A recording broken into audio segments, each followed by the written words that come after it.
Vous avez sûrement déjà vu des films d'anticipation comme Snowpiercer, ou même des films dystopiques comme Blade Runner. Mais avez-vous déjà vu un film qui parle de ces deux thèmes et plus encore?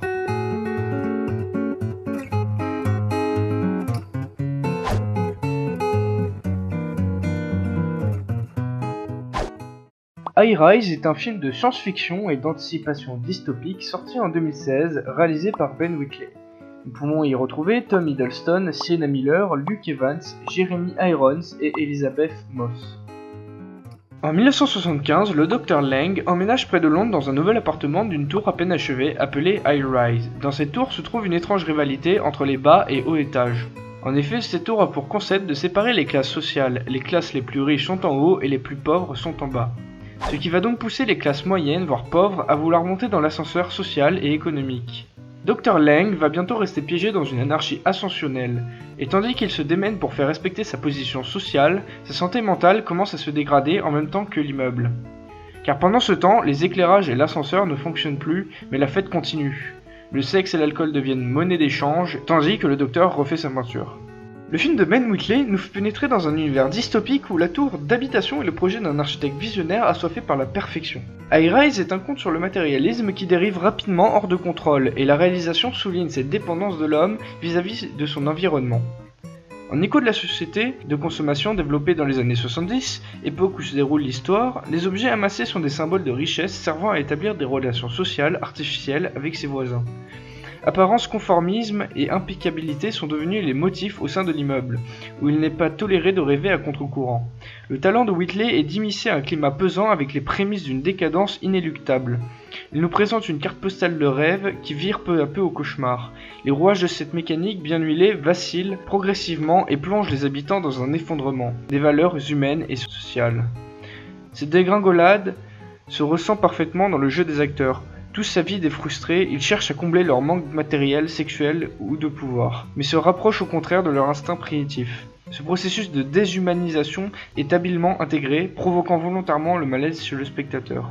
L'immeuble idéalisé emprunte à la fois à l'esthétique fantasmagorique et bétonnée de Brésil, aussi bien qu'à l'urbanisme rétro-futuriste de Métropolis.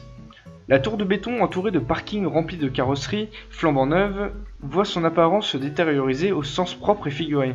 Cependant, malgré la destruction des rapports humains et la saleté grandissante, les faux semblants sont de rigueur. Le plus important est de continuer à faire la fête sans admettre les dysfonctionnements apparaissant dans leurs univers idéalisés.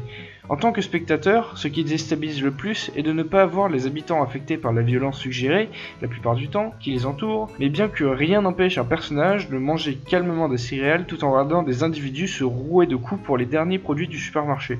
Évidemment, il est impossible de ne pas évoquer le rôle primordial de la musique, omniprésente et obsessionnelle. C'est surtout l'occasion de retrouver le compositeur Clint Mansell, dont la célèbre mélodie de Requiem for a Dream nous laisse des souvenirs. Dans High Rise, elle se fait de plus en plus oppressante, accompagnée par un montage asphyxiant nous prenant un tenaille jusqu'au dénouement. Le groupe anglais Portishead livre également une reprise entêtante du tube SOS d'ABBA, parfaitement métaphore d'un lieu en décrépitude, donc pour le coup je vous laisse écouter par vous-même.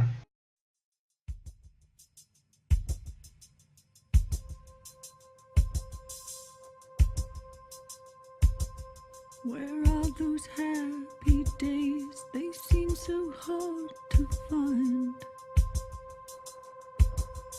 I tried to reach for you, but you have closed your mind. Whatever happened to our love? I wish I understood. It used to be so nice, it used to be so good. High Rise est entièrement fidèle au livre, notamment grâce à la mise en scène épurée et dérangeante d'une société dystopique. Le film marquera sûrement les esprits et divisera potentiellement les avis de par son apparence non conventionnelle. High Rise est certainement l'œuvre de Ben Wheatley la plus aboutie à ce jour, joignant habituellement une hostilité insidieuse à une poésie fantasmagorique.